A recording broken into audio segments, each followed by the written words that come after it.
The twin suns of Kelrath Prime burned overhead as the massive arena gates ground open with a metallic shriek that echoed across the blood-stained sand. Thousands of alien spectators packed the towering stone seats, their voices creating a wall of hostile noise that crashed down like ocean waves. They had come for entertainment, for violence, for the thrill of watching something die. What stumbled out into the blinding light made them laugh. Amy Chen was 16 years old, barefoot and barely 5 feet tall. Her brown hair hung in dirty tangles around a face smudged with grime and fear. The simple gray worker's clothing she wore hung loose on her thin frame, torn in places from 6 days of captivity. She raised one trembling hand to shield her eyes from the brutal suns, squinting at the massive structure that surrounded her. The crowd pointed and jeered. Some made sounds that might have been laughter in their various alien languages. Others exchanged currency, settling bets that seemed already decided. This small human girl looked nothing like a warrior. She looked like prey. High above in a luxury observation box, Arena Master Velcros settled into his cushioned seat. The crime lord's 3 eyes narrowed with satisfaction as he watched his newest acquisition stumble toward the center of the killing floor. The Scaran Raiders had charged him well for this one, but Deathworlders always drew big crowds. Even if she died quickly, the spectacle would be worth it. Attention, valued spectators. The announcer's voice boomed through speakers positioned around the arena. Behold our newest fighter, captured from the colony transport Meridian's Hope. A genuine human from the Deathworld colony Titan's Edge. Today we test the legendary strength of humanity itself. Amy's heart hammered so hard she could hear it in her ears. She turned slowly, taking in the towering walls that rose at least 50 feet high. There was no escape. Weapon racks lined the arena edges, filled with cruel implements designed for alien hands. The sand beneath her bare feet was coarse and hot, stained dark in patches she tried not to think about. This could not be real. A week ago she had been helping her father repair moisture collectors back home. A week ago her biggest worry had been passing her advanced mathematics test. A week ago the heavy gravity of Titan's Edge had made her complain about sore legs after long work shifts. Then the raiders came. They had torn through the transport ship like it was made of paper. Amy had hidden in a cargo bay with 17 other colonists, listening to screams echo through metal corridors. The raiders found them anyway. They always did. The rules are simple, little human. Velcros's voice cut through her spiraling thoughts. Survive 3 matches and earn your freedom. Fail and you become fertilizer for our gardens. Do you understand? Amy's throat was too dry to answer. She managed a small nod, though she already knew the truth. She had heard the guards talking during transport. Nobody left these arenas alive. The freedom was a lie they told to make fighters try harder, to make the show last longer. Excellent. Now let us see what you are made of. Velcros gestured to his technicians. Release the Razorback. Across the arena, another gate screamed open on rusty hinges. What emerged made Amy's breath stop in her chest. The creature was massive, easily 400 pounds of chitinous black armor and gleaming sharp mandibles that clicked together with sounds like breaking bones. It moved on 6 powerful legs, each ending in curved claws that dug furrows in the packed sand with every step. The insectoid head swiveled on a flexible neck, and compound eyes the size of Amy's fists fixed on her with predatory focus. A Krellian Razorback, the announcer proclaimed with theatrical excitement. Native to the death jungles of Krell 7, this magnificent predator has killed 17 opponents in this very arena. Surely the soft mammal has no chance against such a perfect killer. The crowd roared approval.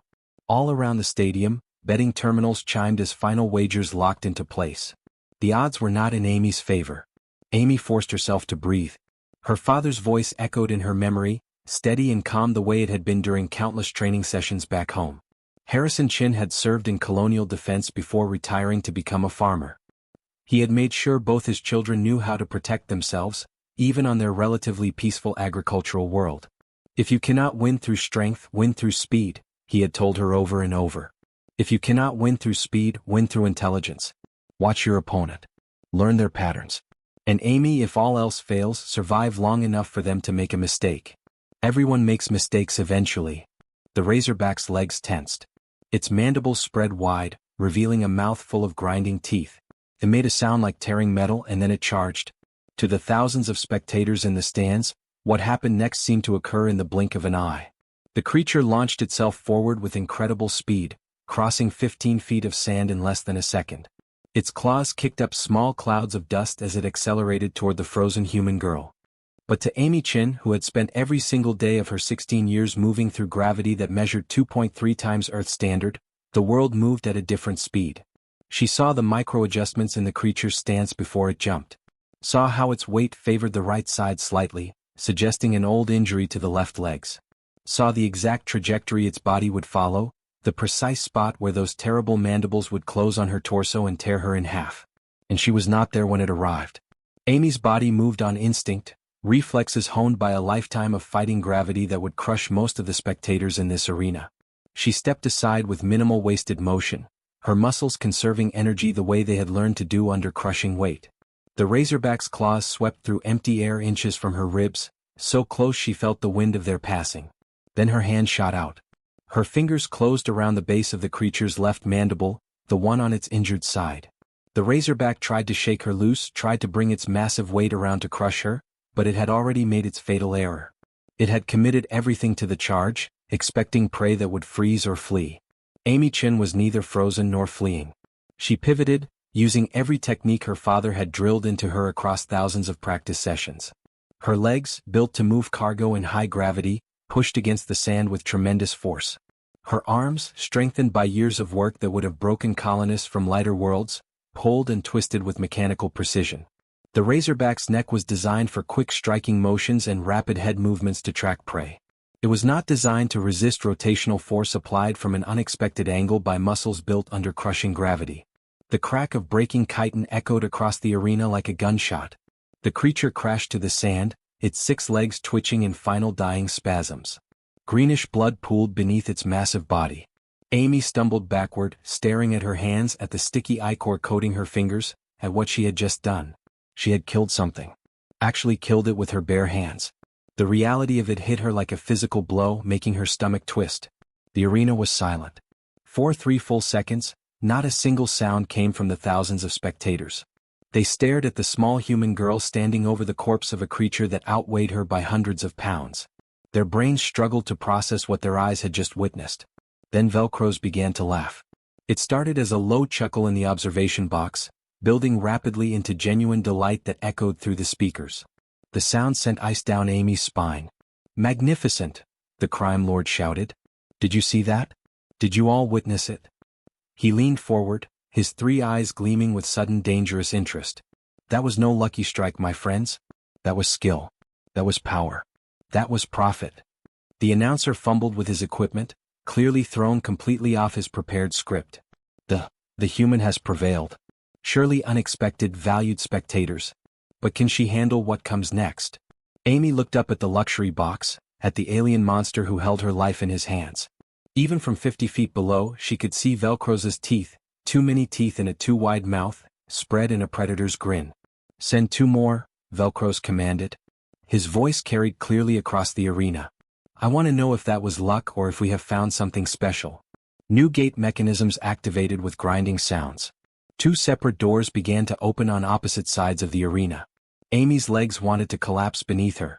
She wanted to scream, to cry, to curl into a ball and wake up from this nightmare back in her bunk on the transport ship. But something deeper than conscious thought took over. Survival instinct, the same force that had carried humanity through ice ages and extinction events and the long climb to the stars, pushed her fear into a locked box in the back of her mind. She turned toward the first opening gate, falling into a ready stance her body knew from muscle memory and practice. If she was going to die on this sand, she would die fighting. And she would make them pay for every second of it. 2 new shapes began emerging from the darkness beyond the gates, and the crowd leaned forward in their seats, suddenly uncertain about their bets. The gates on opposite sides of the arena finished opening with metallic groans. Amy stood in the center of the blood-stained sand, still staring at her hands, at the green ichor coating her fingers. The razorback's corpse lay at her feet, its legs still twitching with final nerve signals. She had killed it. Actually killed something living and breathing. Then she heard the footsteps. 2 figures emerged into the burning sunlight. These were not mindless beasts like the razorback. These walked upright on 2 legs, carried weapons, and moved with the careful precision of trained fighters. The crowd's uncertain murmurs grew louder as the Yalthean gladiators approached from different angles. They were reptilian, standing nearly 7 feet tall with scaled skin that gleamed bronze in the twin suns. Each carried a curved blade designed for their 3-fingered hands. Red markings on their shoulders indicated veteran status in the arena. Between them they had survived 43 matches. The betting terminals chimed again as spectators adjusted their wagers, confidence returning. Surely 2 trained warriors would end this quickly. The Yalthians circled Amy slowly, professional and patient. They had seen the Razorback's corpse but attributed it to blind luck. This small mammal had probably surprised the beast, nothing more. Now she faced real fighters who would not charge mindlessly. Amy turned slowly, trying to keep both opponents in view. Her heart still hammered but her breathing steadied. The initial shock was fading, replaced by cold calculation. Her father's training sessions had always included multiple opponents. Numbers mean nothing if they get in each other's way, he had told her. Make them your advantage, not theirs. The first Yalthian attacked without warning, its blade slicing toward Amy's neck in a strike meant to behead. To the creature, the movement was lightning fast, honed by years of arena combat. To Amy it looked slow. Her body dropped beneath the swing, muscles responding with speed built under gravity that would have pinned the Yalthian to the ground. The blade passed through empty air above her head. She rolled forward, sand scraping against her bare arms, coming up inside the creature's guard. The second Yalthian struck then, perfectly timed to catch her while she was vulnerable. Its blade descended toward her exposed back. Any normal opponent would have been skewered. But Amy's ears had tracked both fighters from the moment they entered. She twisted, impossibly fast, her hand shooting up to catch the descending wrist. Her fingers closed like a mechanical vice, and she felt bones grind together beneath scaled skin. The Yalthian's eyes widened in shock. How could something so small be so strong? Amy yanked hard, pulling the creature off balance. It stumbled forward, directly into the path of its partner who was recovering from the missed strike. The 2 gladiators collided with sounds of cursing in their hissing language. For just a moment they blocked each other's weapons. That moment was all Amy needed. She dove for the Razorback's corpse, her hands closing around one of its broken mandibles. The chitinous material was sharp as any blade and still attached to a section of the creature's jaw that gave her a handle to grip. She ripped it free with a strength that sent a spray of green blood across the sand. The Yalthians separated, moving to flank her again. But now Amy had a weapon and more importantly she had momentum. Fear was still there, buried deep, but survival instinct rode over it like a wave. Her body knew what to do even if her mind wanted to shut down. The first Yalthian came in low, blade seeking her legs. Amy jumped, her Deathworlder muscles launching her higher than should have been possible. She came down behind the creature, the jagged mandible sweeping in an arc that caught it across the back of its neck. The natural armor there was thick, but the Razorback's mandible had evolved to pierce similar protection. Dark blood sprayed. The Yalthian made a choking sound and collapsed face-first into the sand. 2 kills now. Amy's mind registered the number with growing horror, but her body kept moving. The second Yalthian roared in rage, all professional calm abandoned. It charged with its blade raised high, abandoning technique for raw fury. Amy sidestepped, letting the creature's own momentum carry it past her. As it stumbled, trying to recover, she swung the mandible like a club into its knee. The joint bent backward with a wet crack. The Yalthian screamed, dropping to the sand. Amy stood over it, breathing hard, the improvised weapon raised for a finishing strike. The creature looked up at her with eyes full of pain and sudden fear. It was helpless now, unable to fight, unable to flee. Amy's hands trembled. This one was not trying to kill her anymore. This one was beaten. Finish it. Velcro's voice boomed across the arena. Show no mercy, little human, or I will kill you both. Amy's jaw clenched. She brought the mandible down one final time, then turned away before she could see the result. 3 kills. 3 living things dead by her hand. She wanted to vomit but forced it down. The crowd was no longer laughing. Uncertain sounds rippled through the stands as they watched this small human girl stand among the bodies of trained gladiators. Around the arena's edge, guards in protective armor shifted nervously. They had been positioned to intervene if a fighter tried to escape or if the crowd got too rowdy. Now they exchanged glances, their hands drifting toward weapons not because they felt threatened, but because something in their instincts whispered warnings. Remarkable. Velcro stood in his observation box, all 3 eyes gleaming with excitement and calculation. 3 kills in under 10 minutes. Technicians released the next wave. 3 opponents this time. Let us see her limits. New gates began opening. Amy's head snapped up, searching for the sources of new threats.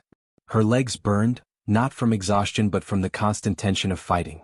Her shoulder ached where the first Yalthian's blade had come too close, slicing through fabric to draw a thin line of blood. 3 more figures emerged into the arena. These were different species, different sizes, different weapons. A crowd favored apparently because the spectators roared approval. Amy tried to catalog them quickly. One massive and slow-looking with armor-plated skin. One small and quick with multiple limbs. One medium-sized with what looked like electrical weapons crackling in its hands. They spread out immediately, no amateur mistakes. They had watched her fight. They knew she was dangerous. Amy backed toward the arena wall, putting solid stone behind her. The makeshift weapon in her hand was slick with blood and her grip was failing. Her breathing came faster now, not from physical strain but from the crushing weight of what was happening. How long could she keep this up? How many could she kill before exhaustion or luck ran out? The massive one charged first, trying to use its bulk to pin her against the wall. Amy dodged left, but the quick one was already there, multiple blade-tipped limbs slashing in a pattern impossible to fully avoid. She felt fire across her shoulder as one blade connected, drawing first blood. The pain barely registered. Amy's body was running on pure adrenaline now. She grabbed one of the quick creature's limbs as it extended, using it like a rope to swing herself up and over, planting both feet in the massive one's face as it turned to follow her. The impact sent it stumbling backward. The electrical weapons crackled. Amy felt her hair stand on end as a bolt passed close enough to leave scorch marks on her clothing. She rolled, came up running, staying mobile. 3 on 1. She could not let them corner her. Could not let them coordinate. The fight became a blur of motion. Amy used everything, every lesson, every technique her father had drilled into her. She used their sizes against them. Used their weapons against each other. When the massive one swung its club, she ducked and let it hit the electrical weapons user instead.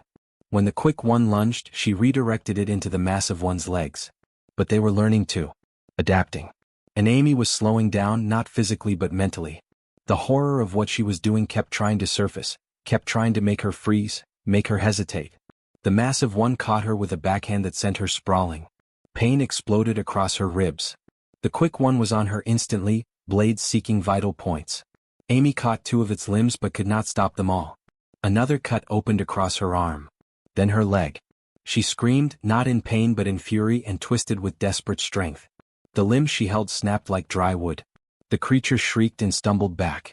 Amy surged upward, driving her shoulder into its center mass, lifting it despite its struggling weight, and throwing it directly into the electrical weapons user who was preparing another shot. The electricity discharged into both of them. They convulsed and fell.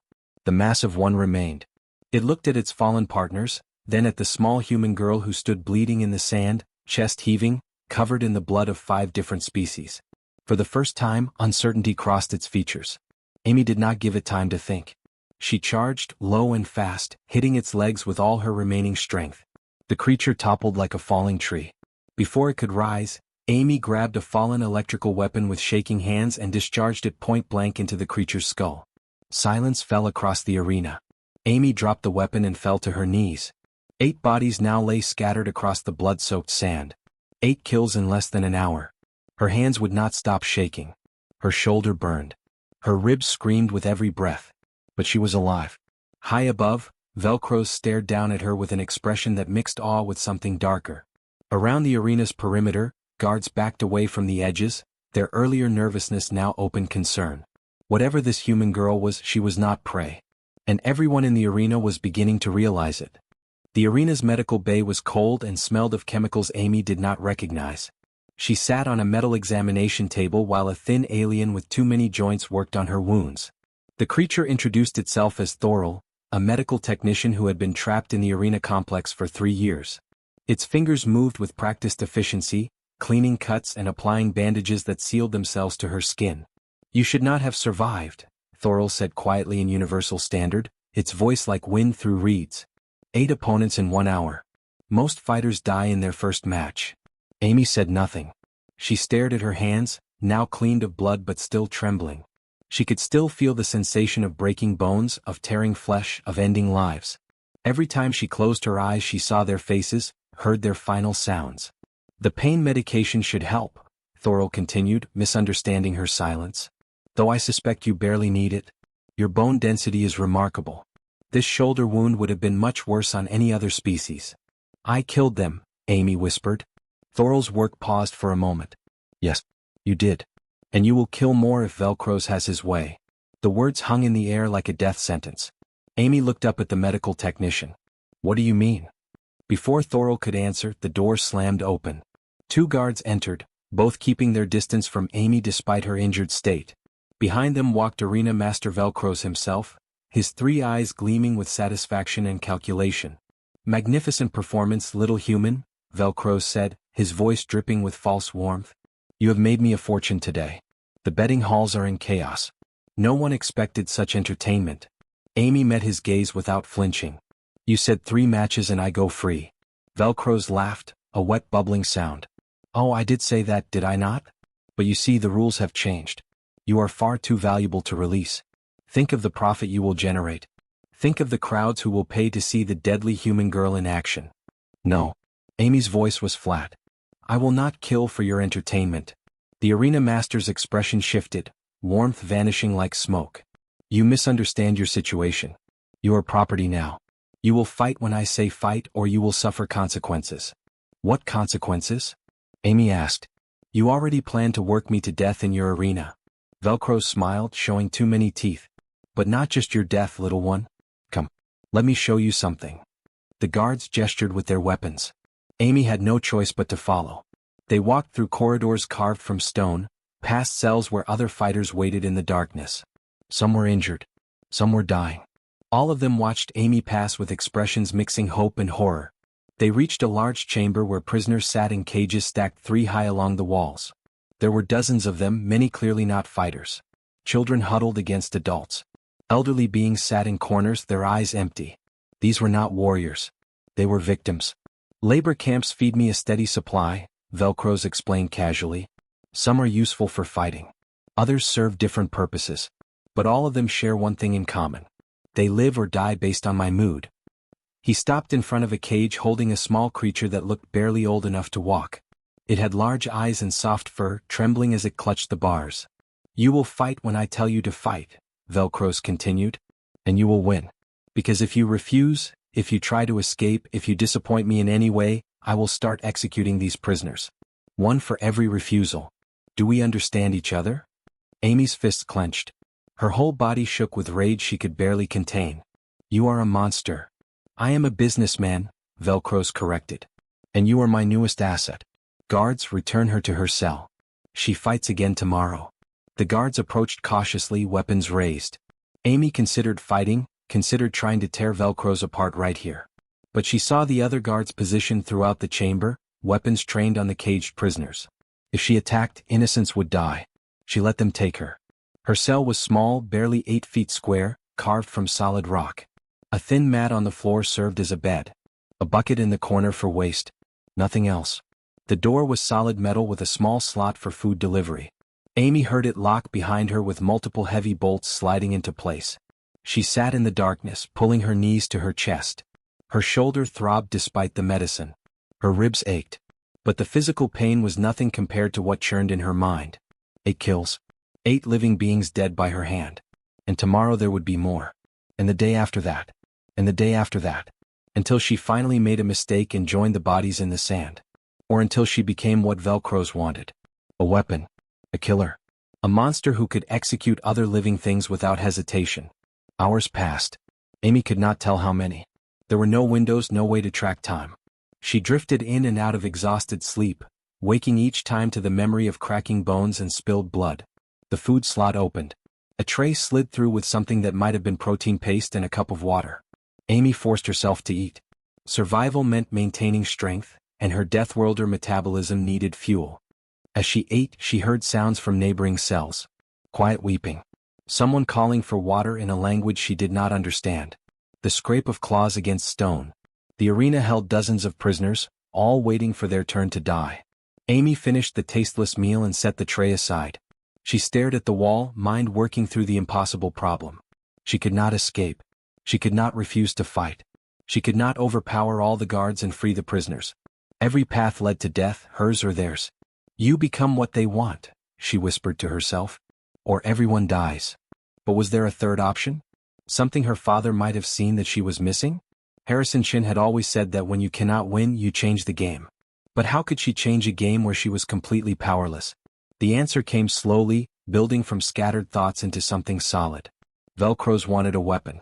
Wanted her to kill efficiently, to win matches, to generate profit. He expected her to either break and become obedient, or to resist and be crushed. What if she did neither? What if she became something he could not control? The idea was dangerous. Possibly suicidal. But it was the only path she could see that did not end with her soul destroyed or innocence slaughtered. Amy stood and began to exercise. Push-ups first, careful of her injured shoulder. Then squats.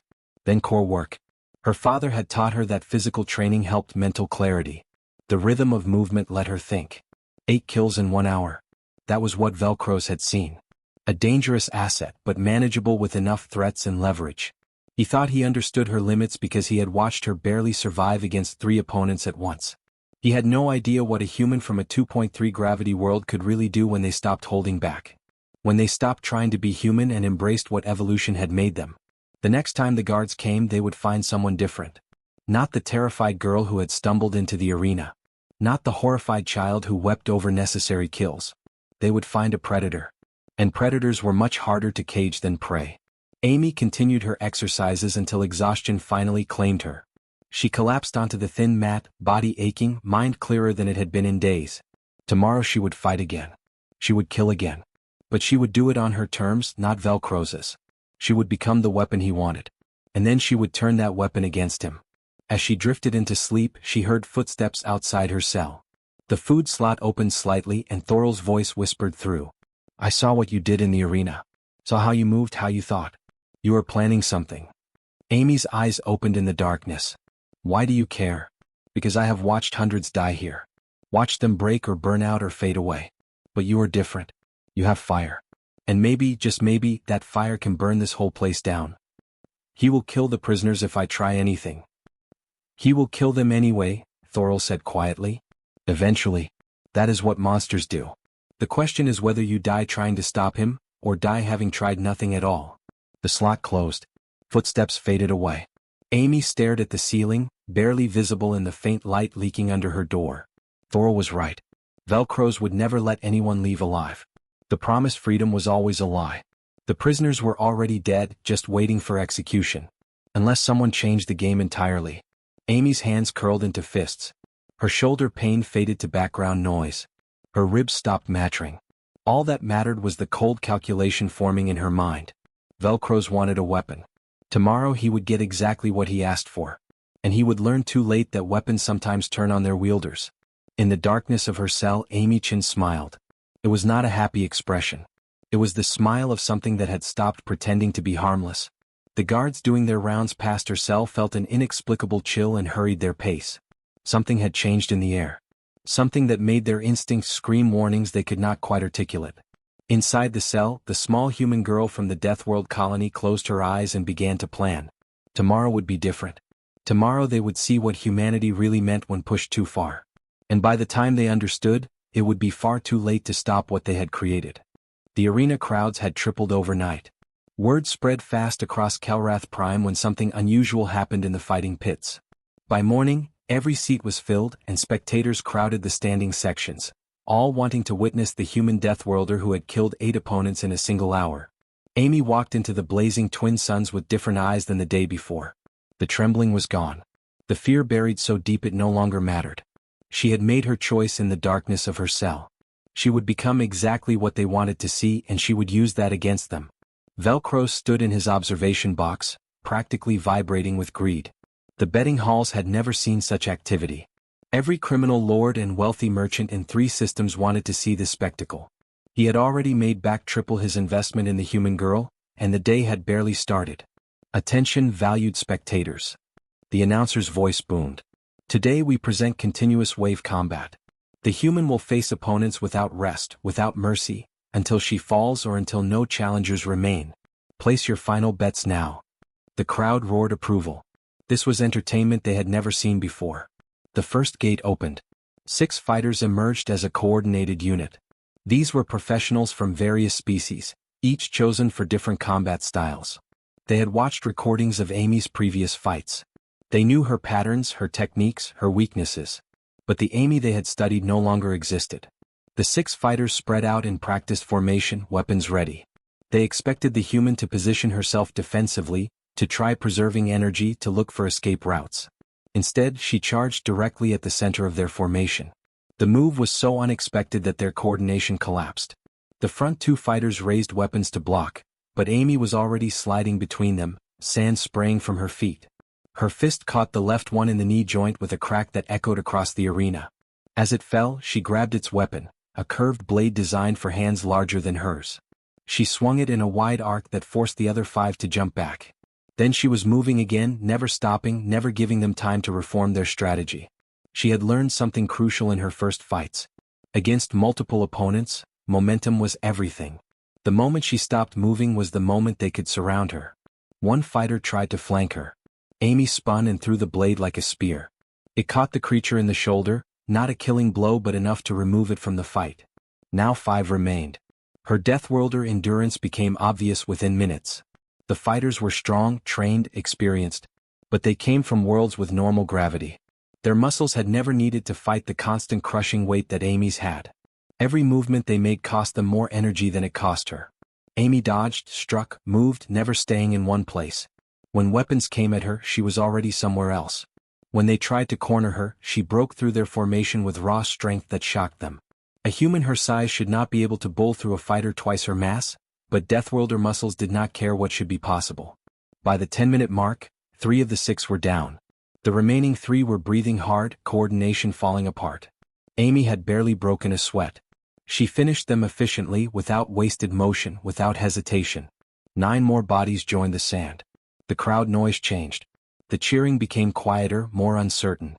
This was not the close battle they had expected. This was a demonstration of superiority. Velcros leaned forward in his box, a frown creasing his features. Send the next wave. 10 fighters this time. His assistant hesitated. Master, the fighters are becoming reluctant. They have seen what she can do. Then offer double payment to the survivors. Send them in. New gates opened. 10 fighters entered, weapons gleaming. Amy stood in the center of the arena, surrounded by the bodies of her previous opponents. She had appropriated 3 different weapons now, rotating between them based on the situation. This wave lasted longer. Not because they were better fighters but because Amy was experimenting. She tested different tactics, different approaches.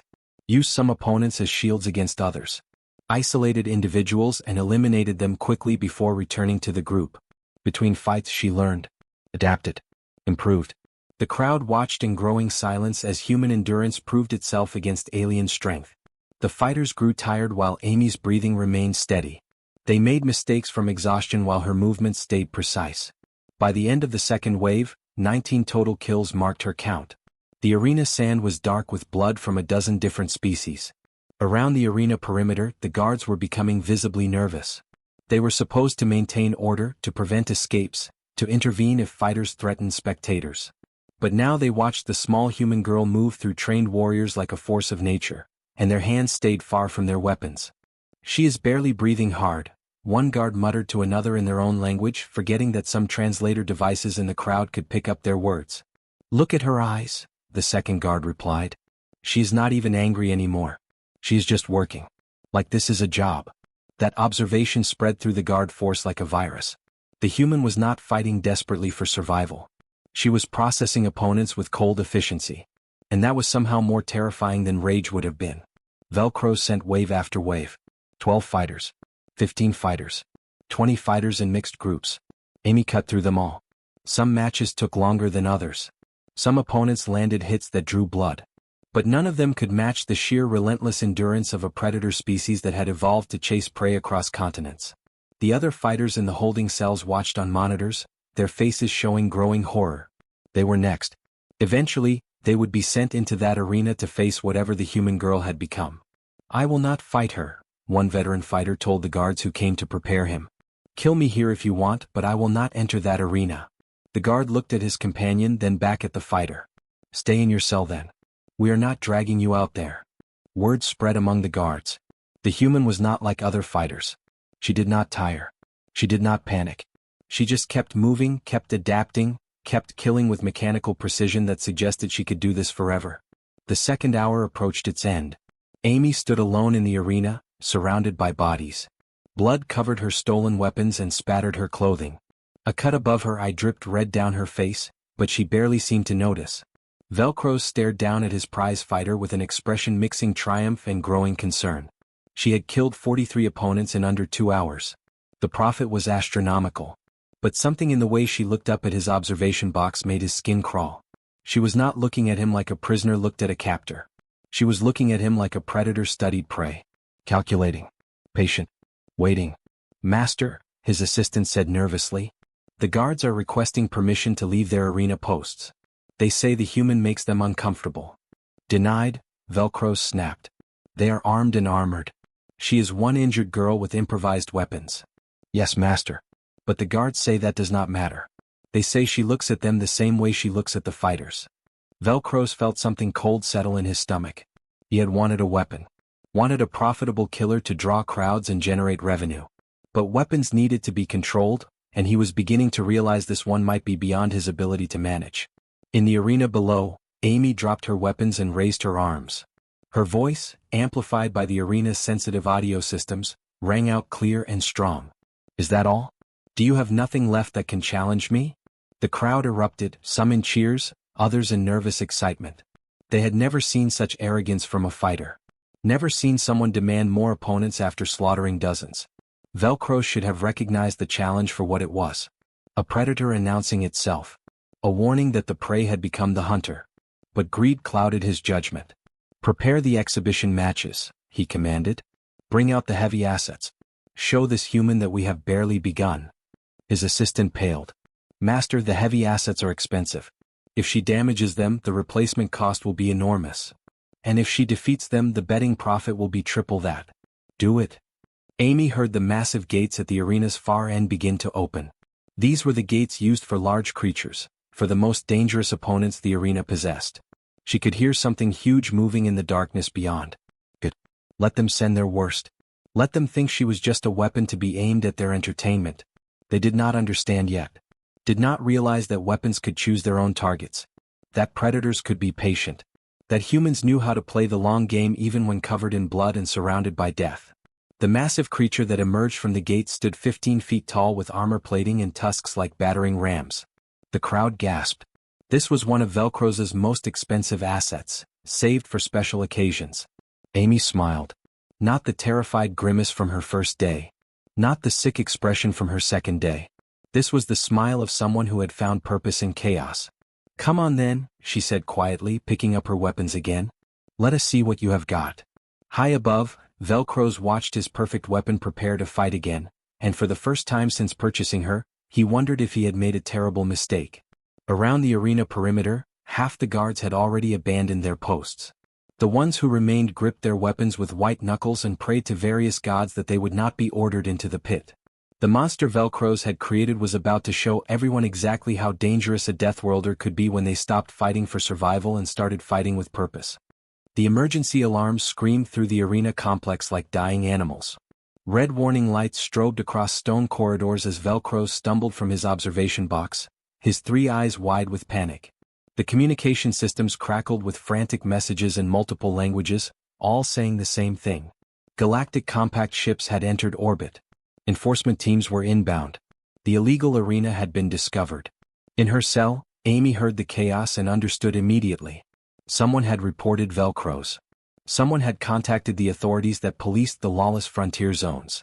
This was her chance, possibly her only chance. The heavy door locks began cycling through emergency release protocols. Somewhere in the complex, someone had hit the master evacuation sequence. When arena facilities faced raids, standard procedure was to kill all evidence.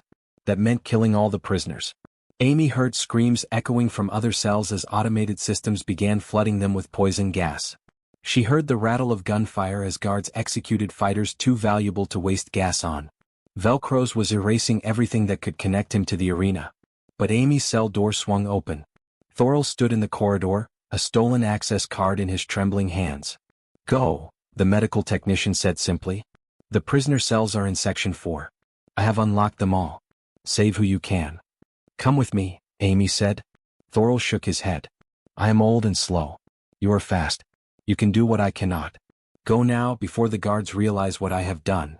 Amy wanted to argue but knew there was no time. She gripped Thorol's shoulder briefly in thanks, then ran. Her bare feet slapped against cold stone as she sprinted through corridors she had memorized during her brief trips to the arena. Guards appeared ahead, weapons raised. They saw her coming and their eyes went wide with recognition. The arena killer. The human who had slaughtered 43 opponents without tiring.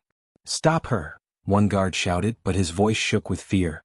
Amy did not slow down. She hit the first guard like a battering ram, her shoulder driving into his midsection with force that folded him in half. His weapon clattered away. She grabbed it without stopping, a simple energy pistol designed for crowd control. The second guard fired, but his hands shook so badly the shot went wide.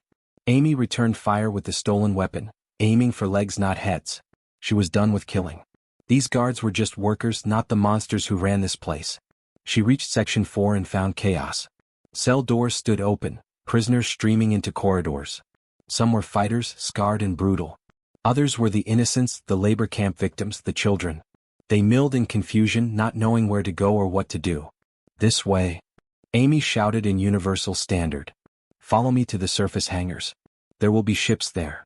A massive fighter, one of the veterans who had refused to enter the arena against her, stepped forward. "Why should we trust you, human?" "Because I am the only one offering a way out," Amy said flatly. "You can follow me or you can wait here to be executed. Choose now." The fighter stared at her for a long moment, then nodded. "We follow." Amy led them through the complex, taking maintenance corridors and service routes that guards rarely patrolled. They encountered resistance twice. Both times, the guards took one look at Amy leading a group of freed prisoners and abandoned their posts, sprinting in the opposite direction. The surface hangar was chaos. Velcro's personal staff scrambled to load valuables onto escape ships. The crime lord himself stood near a luxury shuttle, screaming orders at anyone who would listen. "Forget the cargo. Get my financial records loaded. Move faster, you fools." Amy stepped into the hangar with 47 prisoners behind her. The loading activity froze as everyone turned to stare at the blood-stained human girl holding a stolen weapon. Velcro's face went through several colors. "You. How did you escape? Guards. Kill her." The few remaining guards looked at Amy, then at each other, then carefully set down their weapons and raised their hands. "We quit," one said simply. Velcro sputtered with rage and fear. He pulled his own sidearm, a ornate thing more for show than combat. "If you want something done right, you do it yourself." He fired wildly. The shot went wide, hitting a cargo container behind Amy. She did not flinch. She walked forward slowly, deliberately, her stolen weapon pointed at the ground. "You made me into this," Amy said quietly. "You turned me into a killer. 43 lives ended by my hands because you wanted profit and entertainment." Velcro's back toward his shuttle, still firing. "Stay back. I will shoot. I swear I will shoot." "No, you will not," Amy said. She was close now, close enough that even Velcro's could not miss at this range. "Because I am not going to kill you. I am going to do something worse." She grabbed his wrist and twisted. Bones cracked. The weapon fell. Velcro screamed and dropped to his knees, cradling his broken arm.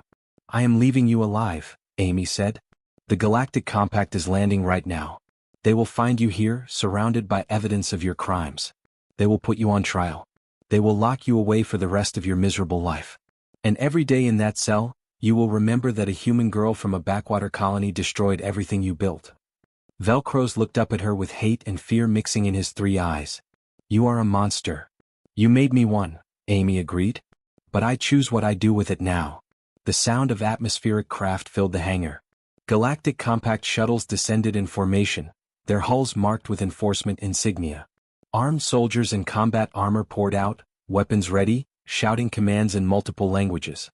Amy set down her stolen weapon and raised her hands. "We are prisoners, not threats. That one is Arena Master Velcro's. He runs this facility." A Compact officer approached cautiously, his armor scanner reading Amy's biosigns. Human female, approximately 16 standard years. Severe dehydration, multiple lacerations, elevated stress hormones. "You need medical attention." "Others need it more," Amy said, gesturing to the prisoners behind her. "Children first. Then the elderly. Then everyone else." The officer studied her with an expression mixing respect and concern. "What happened here?" "What always happens when people treat others as property," Amy said tiredly. "Evil enabled by profit." The following hours blurred together. Medical teams treated injuries. Investigation teams documented crimes. Amy sat in a compact shuttle, wrapped in a thermal blanket, watching the arena complex from above as more enforcement ships arrived. A human officer sat down beside her. His uniform indicated compact security, and his accent marked him as from one of the inner colonies. Amy Chin? I am Captain Lloyd Harris. We have been searching for survivors from the Meridian's Hope for 6 days. Amy's head snapped up. Survivors? There are others. 41 colonists were recovered from various locations. The raiders scattered their captives to different buyers. Captain Harris paused. Your brother is among them. He is on the medical ship in orbit. Amy's carefully maintained control shattered. She covered her face with her hands and sobbed, great racking sounds that came from somewhere deep in her chest. Her little brother was alive. Not all the people from the transport had died. Captain Harris waited patiently until she recovered. I have read the preliminary reports from the arena. The investigators say you killed 43 opponents over 2 days. 43, Amy confirmed, her voice hollow. I counted every one. You also saved 47 prisoners today, including 15 children who would have been executed in their cells. The medical technician Thorol survived as well, by the way. He is being treated for malnutrition but will recover. Amy looked at the captain. Does that balance it? 43 dead versus 47 saved. That is not how it works, Captain Harris said gently. You were forced into an impossible situation. You did what you had to do to survive, then used that survival to save others. There is no equation that balances those things, just the recognition that you chose to be better than what they tried to make you. I can still see their faces, Amy whispered. Every one of them. I will see them forever. Yes, the captain agreed. You will. That is the price of what you did. But you will also see the faces of the children you saved, the prisoners you freed, the justice you ensured. Both things will be true. They sat in silence for a while, watching the complex below being systematically dismantled. Finally, Captain Harris spoke again. We could use someone like you in compact security. Someone who understands what it means to be pushed too far, but who chooses to use that understanding to protect others. Amy shook her head. I am 16. I should be in school learning mathematics, helping my father with moisture collectors. You should, the captain agreed. But you are not that person anymore and you never will be again. The question is what person you choose to become instead. Amy thought about Thorol's words in the cell. About how she could die trying nothing or die having tried to stop monsters like Velcros. About how some fires could burn places down while others could light the way forward. I need to see my brother first, she said. Need to make sure my family is safe. Of course. Take all the time you need. The offer stands whenever you are ready. 3 months later, after reunions and tears and long conversations with trauma counselors, Amy Chin stood in the Galactic Compact Security Training Facility on New Horizon Station. Her family was safe, relocated to a colony with proper defenses. Her brother was in school, working through his own trauma with professionals who understood. And Amy was learning how to turn her nightmare into purpose. She stood before a memorial wall in the training center, a place where recruits could honor those they had lost. Her fingers traced the names she had added to the digital registry. Not her victims' names, she did not know most of those. But the names of prisoners who had died before she could reach them. Names that Thorol had provided from his meticulous medical records. 23 kills in 2 hours, she said quietly to herself. That is my nightmare. That is what I carry. An instructor passing by paused. I heard about what happened on Kelrath Prime. About the arena. Then you know what I am, Amy said. I know what you survived, the instructor corrected. I also know about the 47 you saved, including my nephew. He was one of the children in those cells. Amy turned to face him, surprised. The instructor's eyes were wet. Thank you. For not giving up. For choosing to save others when you could have just escaped alone. Thank you for proving that Deathworlders can be more than weapons. He walked away before Amy could respond. She looked back at the memorial wall, at the names glowing softly in the dim light. 43 people had died by her hand. That truth would never change. But 47 lived because she had refused to become only a killer. Both things were true. Both things would always be true. Amy Chin took a deep breath, squared her shoulders and walked toward the training rooms. She had work to do, skills to learn, people to protect. The arena had tried to make her a monster. She had chosen to become a guardian instead. That choice, made every single day, was how she would find her redemption.